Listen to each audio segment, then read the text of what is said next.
Hello दोस्तों, veterans नमस्कार। मैं दीवान सिंह। आज मैं बताऊंगा कि 5-6 मिनट का एक मेरा राइटअप है और उसमें मैंने पूछा है क्या बैंक पेंशनरों के हितों की रक्षा करने वाले संगठन अपने मूल उद्देश्य से भटक गए हैं।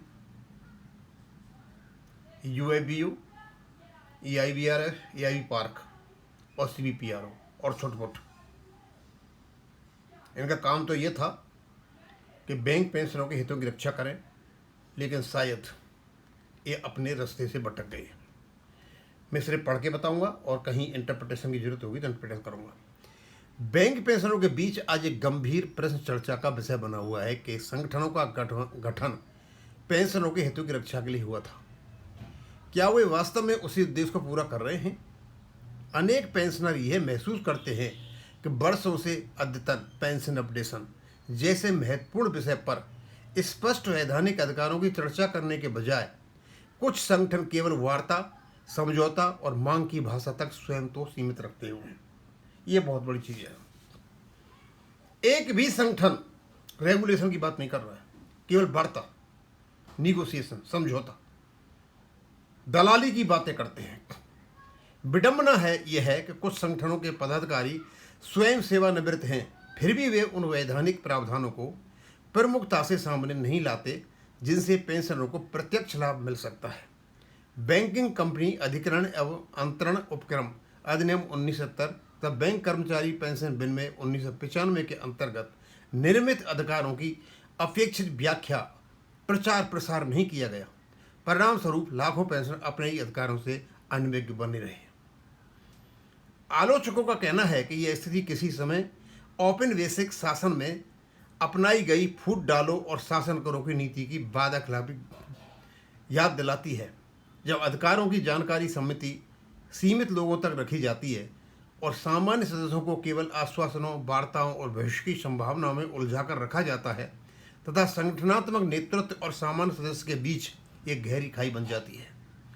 विशेष रूप से पेंशन अद्यतन यानी पेंशन अपडेशन के प्रश्न पर दशकों तक ये धारणा बनाई गई कि ये केवल द्विपक्षीय समझौते अथवा वेतन संशोधनों का विषय है। इससे यह संदेश गया कि जब तक कोई नई वार्ता नहीं होगी तब तक पेंशनरों को कोई लाभ नहीं मिल सकता।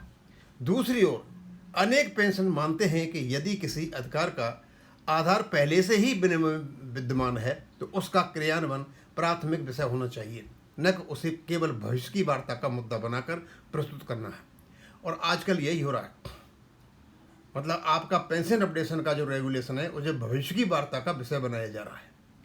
इस दृष्टिकोण का सबसे बड़ा दुष्परिणाम आर्थिक हानि के रूप में सामने आया। यदि किसी अधिकार क्रियान्वयन में वर्षों अथवा दशकों की देरी होती है तो उसका प्रत्यक्ष नुकसान पेंशनरों को भुगतना पड़ता है। बढ़ती महंगाई, चिकित्सा व्यय, जीवन यापन की लागत के बीच हजारों करोड़ रुपए की संभावित पेंशन वृद्धि समय पर प्राप्त नहीं हो सकी। ये केवल वित्तीय विषय नहीं बल्कि सामाजिक न्याय और सम्मानजनक जीवन का भी प्रश्न है। आज आवश्यकता इस बात की है कि पेंशन संगठन अपने सदस्यों के प्रति पूर्ण पारदर्शिता अपनाएं, वैधानिक प्रावधानों का निष्पक्ष अध्ययन प्रस्तुत करें और अधिकार आधारित दृष्टिकोण को प्राथमिकता दें। संगठन का उद्देश्य सदस्य को जागरूक बनाना होना चाहिए, न कि उसे केवल प्रतीक्षा और आश्वासनों की संस्कृति में बांधे रखना। बैंक पेंशनों का भविष्य तभी सुरक्षित होगा जब अधिकारों की मांग नहीं बल्कि वैधानिक हक के रूप में देखा जाएगा। जागरूकता, पारदर्शिता, उत्तरदायित्व ही वो मार्ग है जिसे पेंशनर समाज अपने वास्तविक अधिकारों की प्राप्ति सुनिश्चित कर सकता है। दोस्तों, आपको अच्छी तरह पता है कि मैं बार बार वीडियो बना रहा हूँ कि ये लोग जो ऑलरेडी हमारा स्टैट्यूटरी रेगुलेशन है उसको दरकिनार करते हुए पेंशन अपडेशन को ये वार्ता की डगर पर जानना चाहते हैं। ये चाहते हैं कि इसको कलेक्टिव बार्गेनिंग में लिया जाए जिससे हमारी चले। दरअसल हमारे ही लोग जो हमने बनाए, हमने ही वित्त पोषित किया, हमने सहयोग किया, ये लोग हमारा ही नुकसान कर रहे हैं, हमें ही अपमानित कर रहे हैं। अब इसमें कोई ज़्यादा कहने की बात नहीं है, सबको पता है कौन चीज़ कहाँ से हो रही है।